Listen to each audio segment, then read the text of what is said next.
le report des élections sur la base du cas de force majeure. C'est quelques communications pour la suite du journal et notamment avec la Commission nationale du MAEP. La cérémonie de signature du mémorandum d'entente du mécanisme africain d'évaluation par les pairs MAEP, prévue donc ce mardi 10 mai 2011 à la présidence de la République, est reportée à une date ultérieure. Et puis, le président de l'Assemblée nationale informe les députés membres du bureau qu'une réunion se tiendra demain mardi 10 mai 2011 à 11 h dans l'enceinte du palais Léomba. La présence de tous est vivement souhaitée. Et puis, suite à la levée de l'immunité parlementaire du député André Baobam, les députés ci-après tiendront une conférence de presse demain mardi 10 mai 2011 à 15 h. Ce sera donc au siège de l'ex-Union nationale, assise à l'ancienne Sobaga. Il s'agit donc de Zachary Miboto, Otogwe, Jean Yegendong, Estuaire, Pierre Claver Maganga Moussavou, Ngounié, Daniel Kombe Lekambo, Ngounié, Maurice Bouamba Oguelolo et Mvemba du Wellington. La presse nationale et internationale y sont cordialement invités.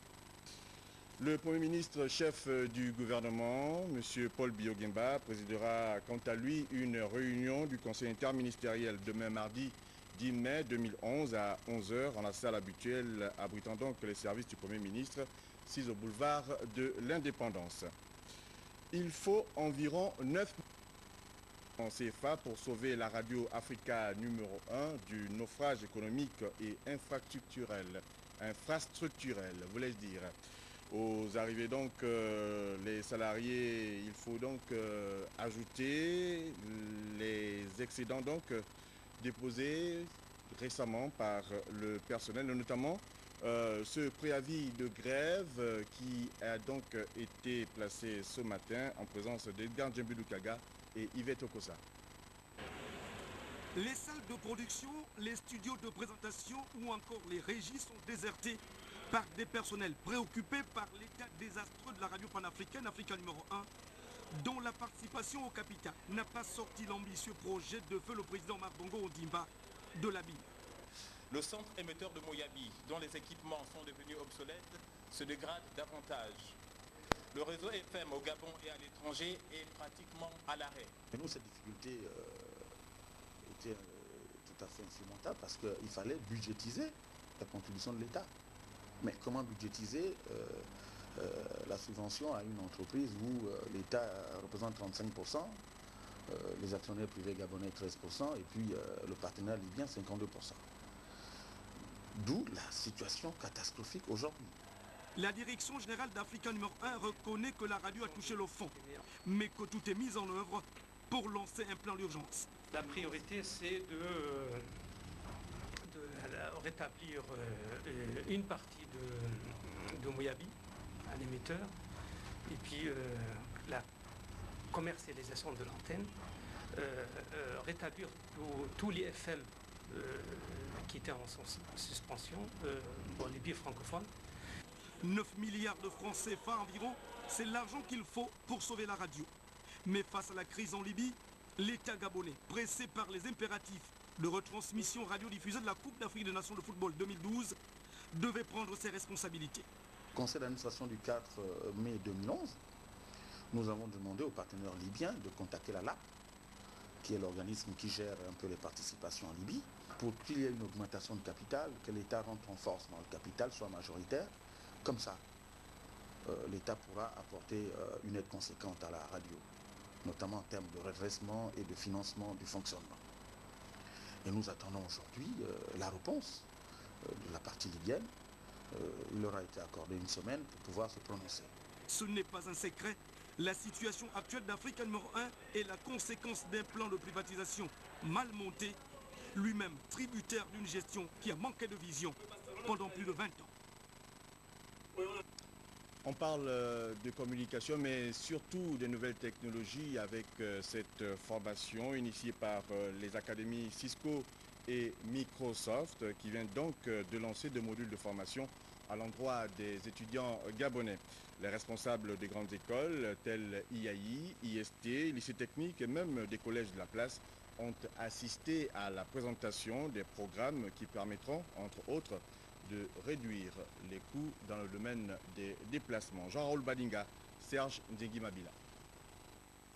C'est convaincu que le potentiel humain est la base de tout progrès socio-économique qu'Integral Technologies, en partenariat avec les leaders mondiaux de la nouvelle technologie que sont Cisco et Microsoft, font de la formation un axe stratégique majeur pour offrir des programmes de formation des académies Cisco, le bien fondé de ce programme en République gabonaise. Ce modèle de partenariat école-entreprise qui se complète souvent les cursus académiques des étudiants dont ils ont la charge de conduire la destinée vers une insertion professionnelle réussie. Integral Technologies a reçu en juillet 2010 l'accréditation Cisco pour être la première académie de formation au Gabon. Nous disons ceci.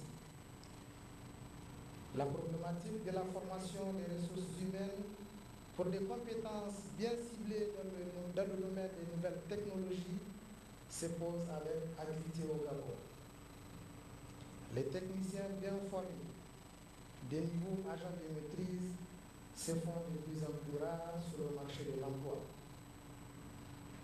Très peu de personnes ont accès à ce savoir, du fait de la rareté et de la qualité des offres sur le marché local. Gagner en performance et productivité, voilà les chemins tracés par Integral Technologies et ses partenaires avec, il faut le dire, un programme de qualité. Les missions premières de l'Institut africain d'informatique étant de participer à la formation académique et professionnelle, nous encourageons pleinement cette initiative qui étoffe un peu plus le réseau des opérateurs académiques dans l'informatique et nous donne une corde de plus à notre arc. C'est un programme qui propose de l'enseignement basé sur la pratique, c'est-à-dire la plupart des aspects pédagogiques du programme sont orientés activités, orientés lab, des exercices à faire sur les équipements. Et c'est ça qui, en réalité, leur donne la main et qui leur permet de pouvoir trouver rapidement du travail. Integral Technologies, Cisco et Microsoft deviendront dans les prochains mois les innovateurs et compteurs de la nouvelle éducation en République gabonaise. Un symposium sur le Centre d'études stratégiques pour l'Afrique vient de se tenir à Libreville. Il faut dire que cette rencontre, qui a vu la participation des cadres civils, des forces de défense et de sécurité, avait pour principal objet d'édifier sur la thématique de la paix dans l'espace maritime du golfe de Guinée. Marie-Jo Moussavou Mundiegou, presse du ministère de la Défense.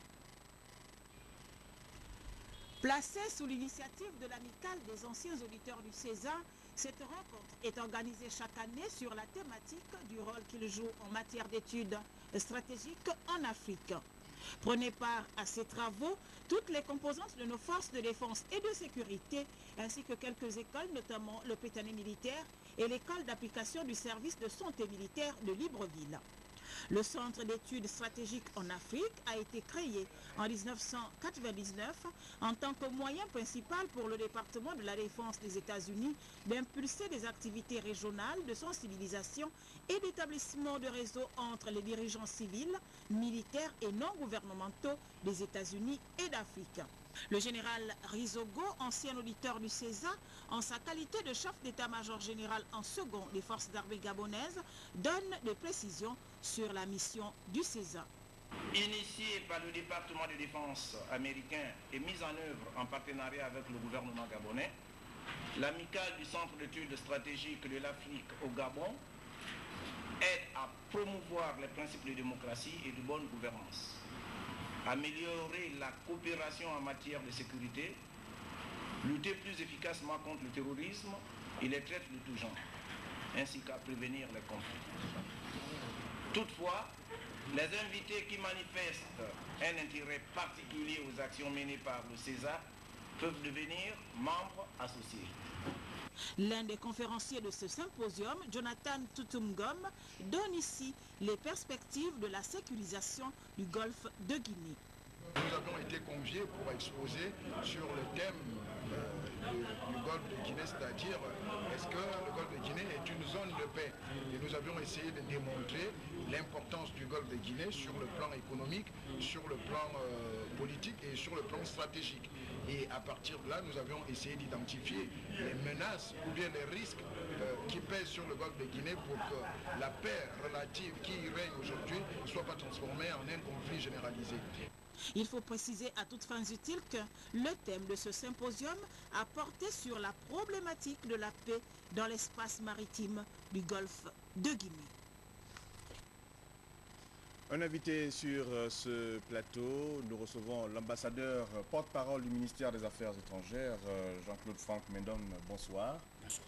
Vous êtes là pour une importante déclaration du gouvernement relative donc au processus de réexamen du statut des réfugiés et demandeurs d'asile congolais.